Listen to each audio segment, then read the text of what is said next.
Those of you with keen powers of observation may have noticed that the communion juice today was a little different colored, perhaps a little different tasting. They were out of grape juice here when they got here, so David improvised and got some sugar-free Powerade. So if you're feeling powerful and full of energy during the sermon, that's fantastic. I suggested next time Red Bull. That'll keep you all awake because sometimes I need that. Being famous is something that a lot of people in our world aspire to. Not everyone I know. There's lots of introverted folks out there who prefer to stay out of the limelight. The ones who don't even like having happy birthday sung to them in public. Me, I'm the guy, even if it's not my birthday, I'm singing the loudest because I'm like, look at me, right? But as kids, most of us have looked up to someone. We've dreamed about being them someday. Maybe as a kid you wanted to be a famous musician, have thousands of your fans singing along with your songs or clapping upon, when you're up on the stage, cheering you on as you rocked out up there. Or perhaps your desire was more to be some kind of a hero. Maybe a firefighter rescuing people from some blazing inferno. Or a police officer taking down the bad guys like they do on TV. Or maybe you were like me and you tied a towel around your neck and stood out on the street with your hands on your hips, posing as the wind fluttered our capes. But even as we become adults, we can look towards those people that we deem to be famous. Not necessarily wanting to be them, but it seems like we spend a lot of time learning about them, reading about them, watching them, observing their lives.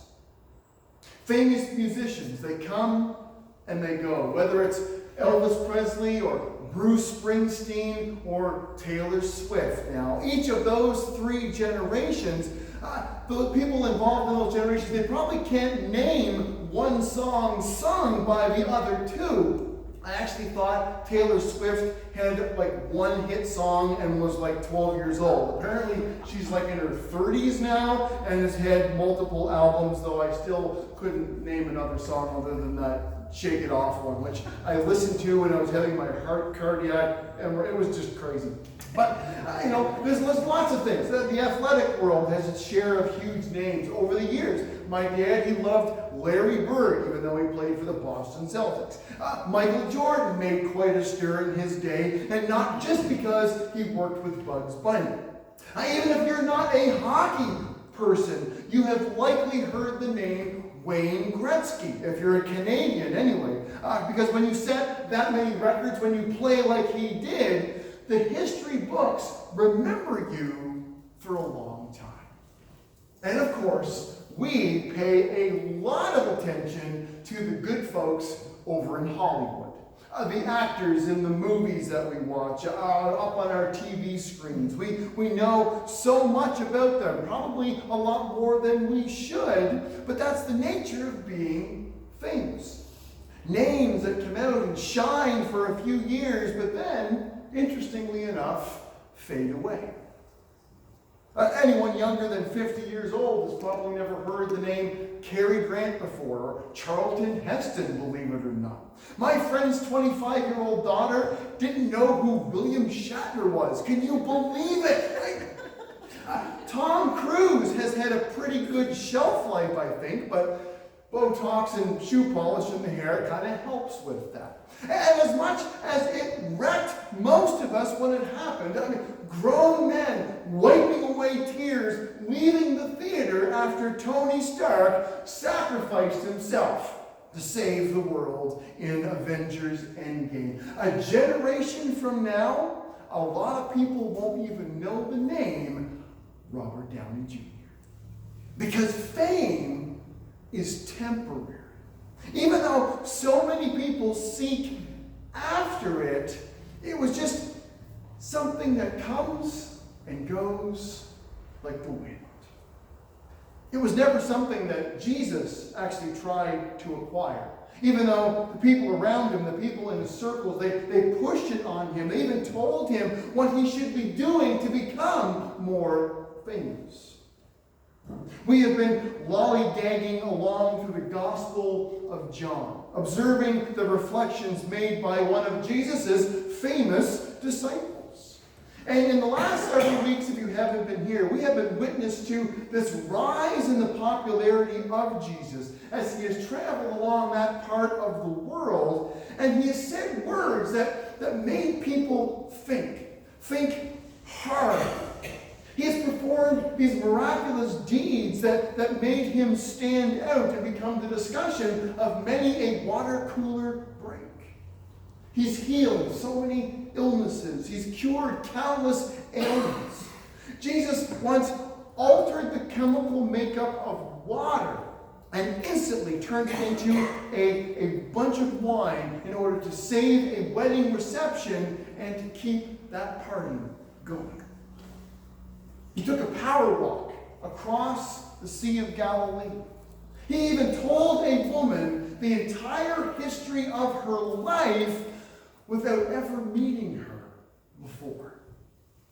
And most recently, he used the Happy Meal lunch of one kid to feed an army of hungry people. Literally thousands upon thousands of folks who had gathered. They had their bellies filled using enough food that originally would have been barely enough to feed one family. But now, because of all these miracles, word started getting out about Jesus, about what he was capable of doing. I remember when Prince William and his new bride Kate came here to PEI. My girls were young at the time. They were all excited about the trip. And so we made the trek downtown with all those thousands of other people. And we went to wait outside for hours to catch a glimpse of the royal couple. We ended up actually not too far away from them, so we got to hear Will make his little accent-laden speech, and before they came down and walked down the street in front of us, past us shaking hands. I could think of a few other things I would have rather done that day, like mow the lawn or go to the dentist, right? Exciting things. But that day, my girls got to see a real-life prince and princess. And that was good enough for me. And I got to look up on the rooftops that day, because I wasn't paying attention to Will. I was looking up on the rooftops. And I got to see these security agents, standing up there, dressed all in black, holding rifles, because they were snipers. Cool, right? But the stories going around that made Jesus the talk of the towns, they were way more incredible than just a famous couple from the UK making a visit. This guy could do things that were unheard of. He wasn't just going around, juggling a dozen eggs or walking across a tightrope blindfold. He was going around touching people who had never walked a day in their life. And their useless legs instantly regrew muscle tissue and became so strong that they were able to stand up and dance for joy. These weren't parlor tricks being done behind closed doors to just a handful of people. These were outright miracles on display for everyone to see. And it was these very miracles that the brothers of Jesus wanted to talk to him about. This is where we pick up today, John chapter 7. After this, Jesus traveled around Galilee. He wanted to stay out of Judea, where the Jewish leaders were plotting his death. We're going to pause there for just a moment. When you hear that phrase, about plotting the death of someone, I don't know about you, but to me that sounds like criminal behavior, The way our law system works today, there's these levels of murder. There's an accidental death, like someone hit someone with a car, it's called manslaughter. There's that other level where a fight can escalate, and usually alcohol is involved, and the murder occurs, but it wasn't pre-planned, just like a fit of anger. But then there is that calculated, thought out, well-planned murder that occurs. And the victim, his death is plotted, and the victim is hunted. They're watched. Their schedule is known. And at just the right time, just the right place, the poison is drunk. The knife descends, and the deed is done.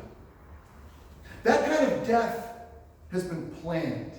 I was a bit suspicious the other day when Francine was reading my life insurance policy before she was cooking supper. But I just forgot about it. But these Jewish leaders we read about, these religious leaders whose purpose was to teach, to uphold the law of God.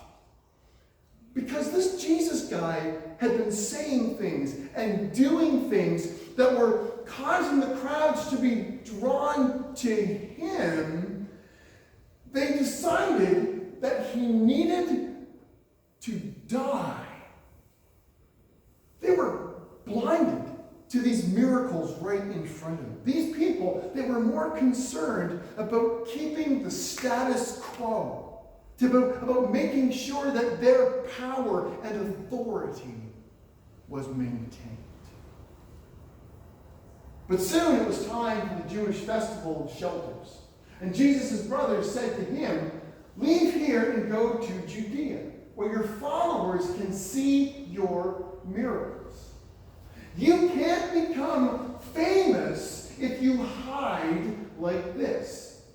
If you can do such wonderful things, show yourself to the world." For even his brothers didn't believe in you. Jesus had other siblings. Not sure if you knew that. See, after Jesus came along with that whole Immaculate Conception Christmas story thing that we read about every year, Joseph and Mary, they kept going. And they had several more sons and daughters of their own. And they got to grow up with Jesus as their older brother.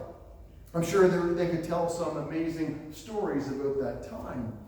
But it seems like Jesus did not do anything supernatural growing up, because none of his siblings seemed to think that he would be the Messiah.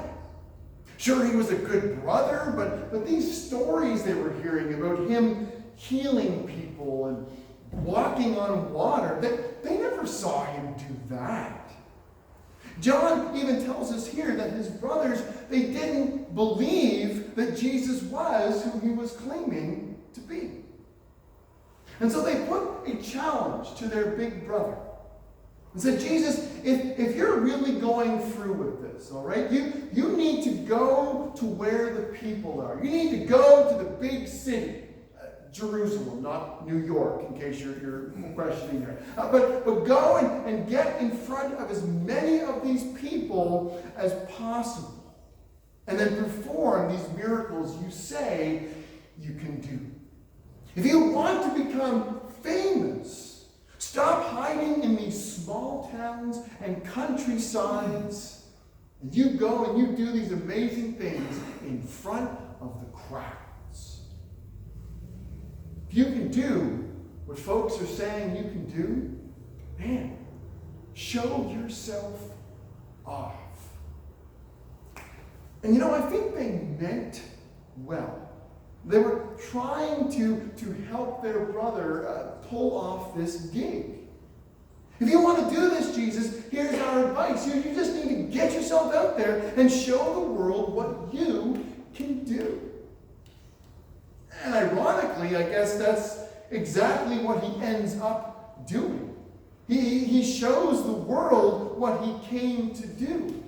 He willingly shows the world the love and the power of God by climbing up on that cross and giving up his life so that our sin could be taken care of and forgiven. But before that happened, he still had a few more things to say and do, and he wasn't going to do them like his brothers were suggesting here. Jesus replied, "Now is not the right time for me to go. But you can go anytime. The world can't hate you, but it does hate me. Because I accuse it of doing evil. You go on. I'm not going to this festival because my time has not yet come. It wasn't the right time to do what they were suggesting. Jesus was not interested in becoming famous and gaining popularity among the people. His mission was to save the world.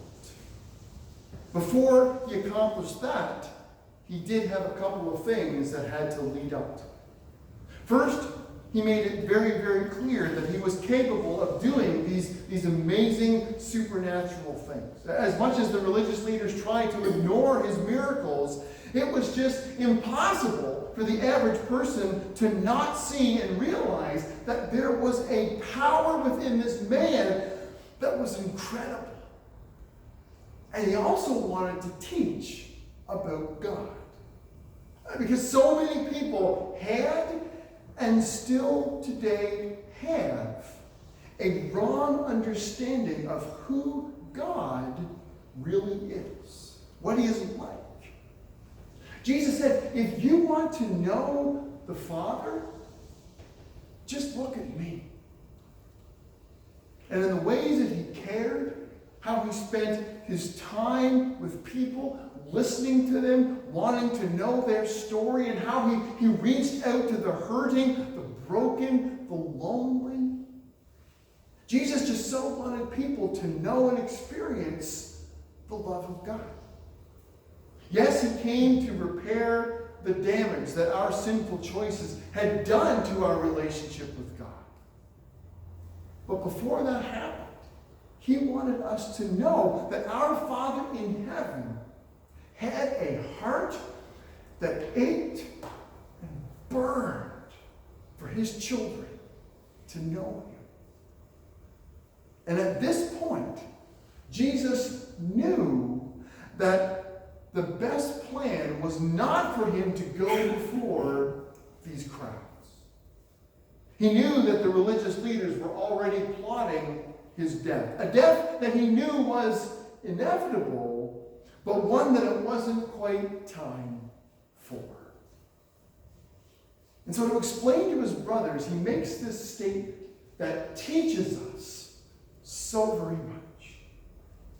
The world hates me because I accuse it of doing evil.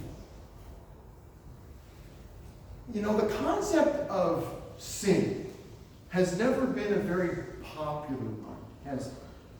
And it's understandable, right? I mean, it's an uncomfortable subject. It's one that makes us squirm or even become angry about it. And as human beings, we don't appreciate being told that something that we have done is possibly wrong. People can become offended very quickly at another suggesting that their actions are unlawful in some way. Those offenses have escalated rapidly in recent times, but this is not a new idea.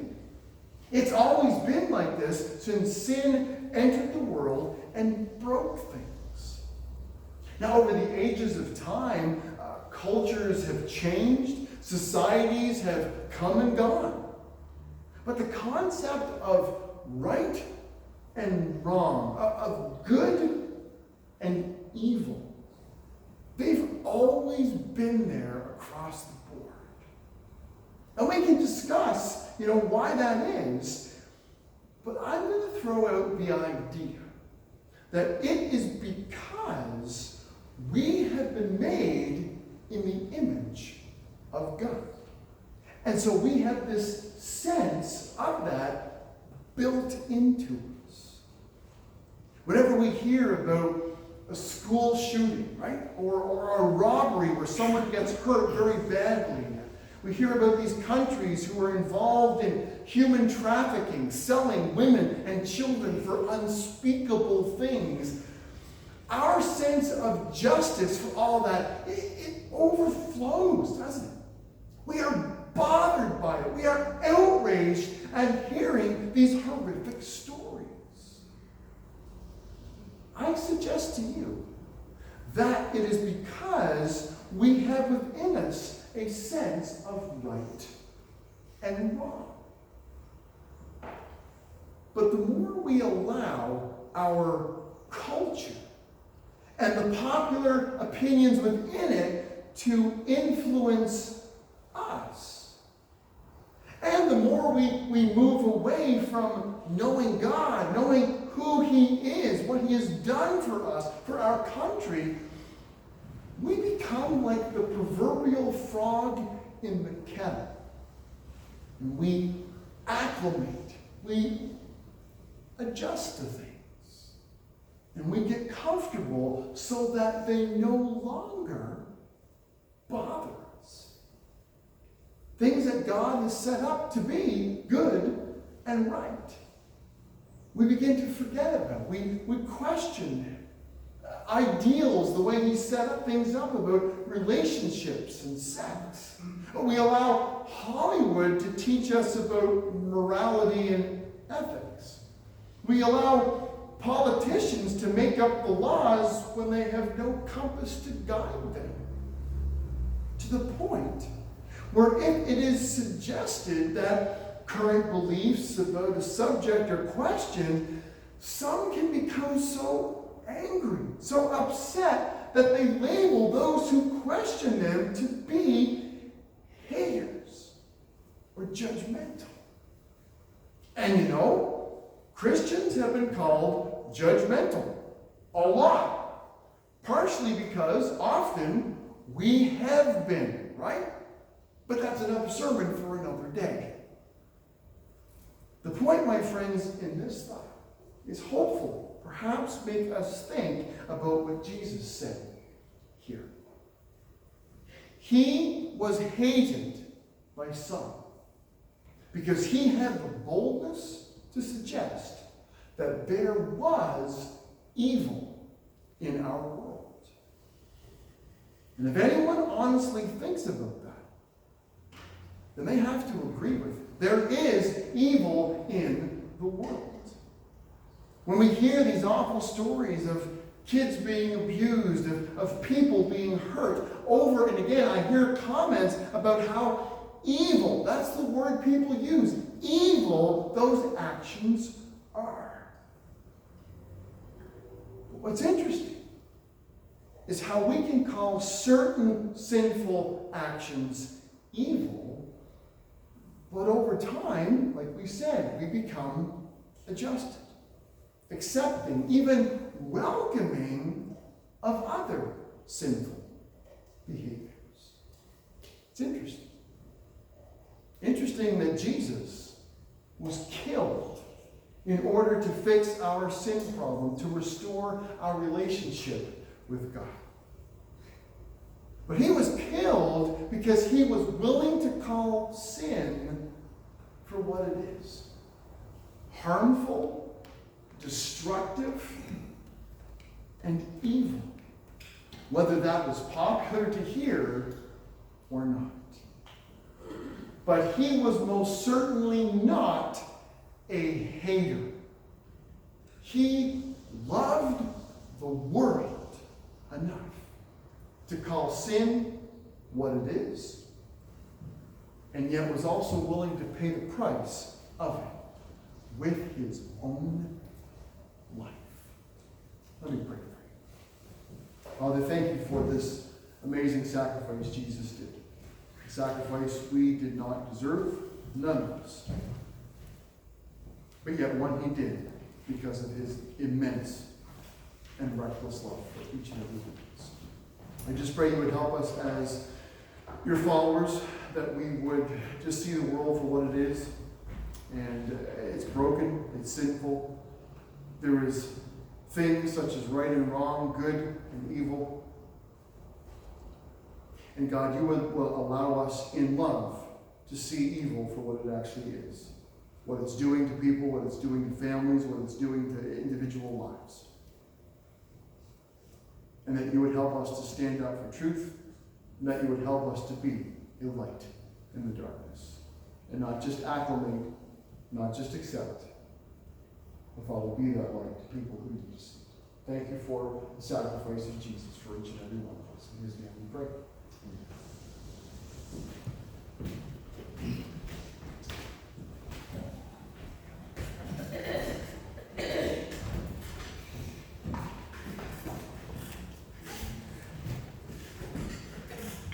Let's all stand together.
shadow you won't light up, mountain you won't climb up, coming after me. There's no wall you won't kick down, lie you won't tear down, coming after me. There's no shadow you won't light up, mountain you won't climb up, coming after me. There's no wall you won't kick down, lie you won't tear down, coming after me. There's no shadow you won't light up, mountain you won't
week to get a battery. I did get one yesterday. It took me almost an entire week, and I almost forgot, which is why I needed the reminder.